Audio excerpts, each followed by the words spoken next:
Okay, so before we start our presentation, I want you guys to think about what you do when you're about to make a big purchase. Do you just take the company's word for it at face value, or do you go online? Do you do research? Do you ask friends and family about their experiences with products?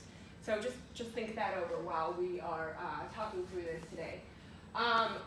User-generated content as an enrollment marketing solution. So we are working in admissions. We all know how this is. Over the next 10 years, there are going to be fewer babies that have been born 18 years ago, which means fewer people are graduating high school, which means fewer people are going to college.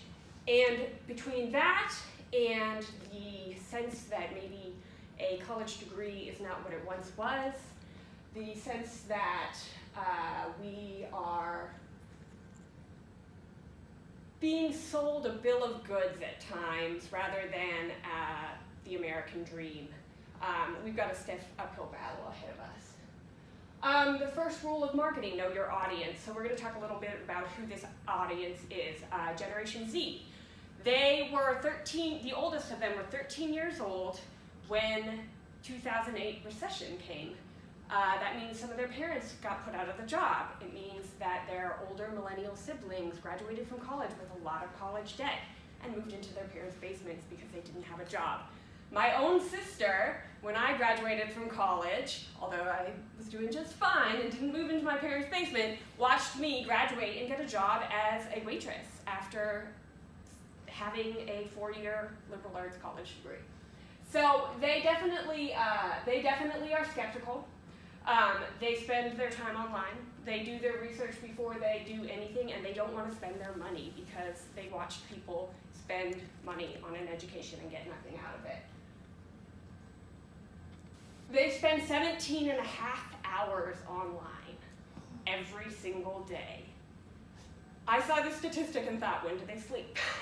41% of their time outside of the classroom is spent online.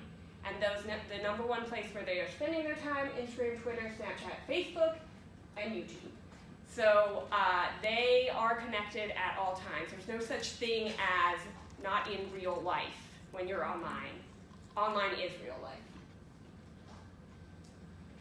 But something we want to think about is, where do we reach them? We have to reach them where they are, which is online. But we have to be careful because we don't want to try too hard. They really don't like being told what to do, and they don't like being sold to in general. They spend their entire lives looking at advertisements, being told buy this, buy that. They don't want to be told what to do. And we don't want to be too formal because they don't even check their email anymore. The only time they ever check their email is if it's something to do with their teacher or something to do with a job. So it's getting harder and harder to reach them. How do you reach someone online if you can't even send them an email? Schools have come up with some interesting solutions for dealing with this, from creating Spotify playlists sponsored by the school, to listicles and quizzes, even Pinterest boards.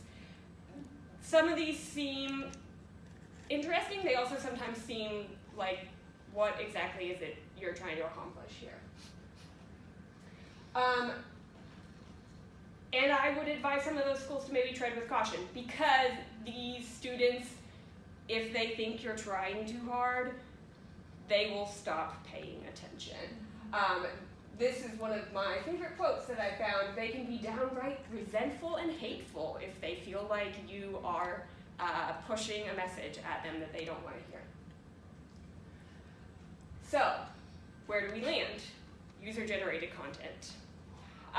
Think about how you interact with brands now. Social media influencers, and when you are scrolling through your newsfeed, do you pay attention to the ad that says Bellarmine University on it, or do you pay attention to the girl who looks just like you who's posting a picture of herself in her brand new, really expensive leggings? I don't know about you, but I don't look like a model, so when I see models in clothes, I'm like, nah, I'm not going to look like that. But when I see real people wearing clothes that I might want to buy, that helps me feel like, okay, that's what I'm going to look like in that product. So here we are. Students want to try on a school, but they don't necessarily want you to tell them to come try on this school. So how do we get there? How do we get them here on campus? 92% of consumers around the world say they trust user-generated content and reviews over actual product descriptions. 92%. That's pretty much everyone. So I argue that that's where we need to go. We need to start having our students talk about Bellarmine, and we need to start encouraging them to do that and incentivizing them to do that. This is one of my favorite tweets in regards to Bellarmine. I think it speaks to exactly what we try to do here. They have really great things to say about Bellarmine. If you look out on the internet and you look hard enough for what students have to say about it, they love this school. They are authentic, which is what Gen Z wants. They want authenticity, and they have great stories to tell and great real experiences to share with these students. And they speak the language, so we don't have to pretend like we know what Gen Z wants.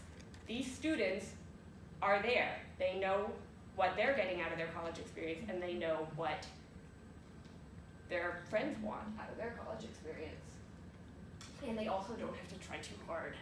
They just, this is who they are, and this is the way that they represent themselves. That's awesome. So in the spring of 2019, we launched a user-generated contest, hashtag competition with our ambassadors. The only thing that they were promised was a t-shirt, marbles, and a chance to be in Bellarmine marketing material. Doesn't seem like a big incentive to me, but let's see what happened.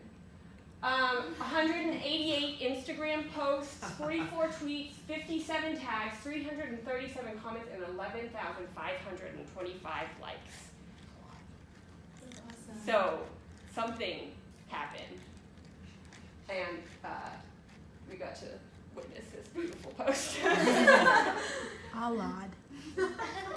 When this website was shared with prospective students, it had the highest tracking rate of any email sent that week. 385 page views of the site. This is just a brief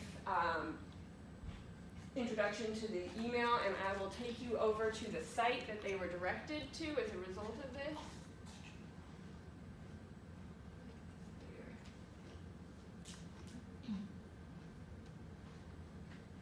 So they were brought to this site where they can see a video about the Bellarmine difference, and they can choose what content they want to look at about Bellarmine,